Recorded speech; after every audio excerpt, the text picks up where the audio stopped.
திண்டுக்கல் மாவட்டம் நத்தம் அருகே உள்ள அரசு பள்ளியின் சத்துணவு கூடத்தில் சமையலர் சமைத்துக் கொண்டிருந்த போது சிலிண்டர் வெடித்து சிதறியதில் 2 பேர் காயமடைந்தனர். கூடுதல் தகவல்களை எமது செய்தியாளர் மணிமாறன் வழங்க கேட்போம். மணிமாறன், இந்த விபத்தானது எப்படி நடந்தது? காயமடைந்தவர்களின் நிலை என்ன? விவரங்கள். திண்டுக்கல் மாவட்டம் நத்தம் அருகே இருக்கக்கூடிய லிங்கவாடி அரசு உயர்நிலைப்பள்ளி அங்கு செயல்பட்டு வருகிறது. இப்பள்ளியில் 380 மாணவிகள் பயின்று வருகின்றனர். பள்ளியில் உள்ள சத்துணவு கூடத்தில் மதுரை மாவட்டம் வாடிப்பட்டி பகுதியைச் சேர்ந்த ஜோதி அம்மாள் என்பவர் சமையலராக பணியாற்றி வருகிறார். இவருக்கு உதவியாக லிங்கவாடி பகுதியைச் சேர்ந்த சரசு என்பவர் வேலை செய்து வருகின்றனர். இவர்கள் இருவரும் இன்று பள்ளி மாணவ மாணவிகளுக்கு உணவு தயாரிக்கும் பணியில் ஈடுபட்டு கொண்டிருந்தனர். அப்போது சமையலுக்கு பயன்படுத்தப்படும் எரிவாயு சிலிண்டர் திடீரென கசிவு ஏற்பட்டு வெடித்துள்ளது.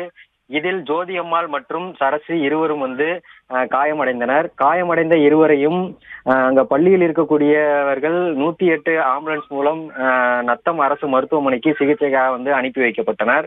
பின்னர் மேல் சிகிச்சைக்காக இருவரும் அங்கிருந்து மதுரை அரசு ராஜாஜி மருத்துவமனைக்கு அனுப்பி வைக்கப்பட்டுள்ளனர். சிலிண்டர் வெடித்த விபத்தில் சமையலுக்காக வைக்கப்பட்டிருந்த பொருட்கள் அனைத்து முற்றிலுமாக சேதமடைந்தது.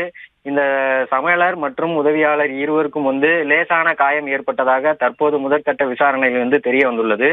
நத்தம் வட்டாட்சியர் மற்றும் காவல்துறையினர் அந்த பள்ளியில் விபத்து ஏற்பட்ட பகுதியில் நேரடியாக தற்போது விசாரணை மேற்கொண்டு வருகின்றனர். நன்றி மணிமாறன், விரிவான தகவல்களுக்கு. பிளே ஸ்டோர் மற்றும் ஆப் ஸ்டோரில் இருந்து பாலிமர் செயலியை QR கோடு மூலம் பதிவிறக்கம் செய்யுங்கள். செய்திகளை உடனுக்குடன் பெறுங்கள்.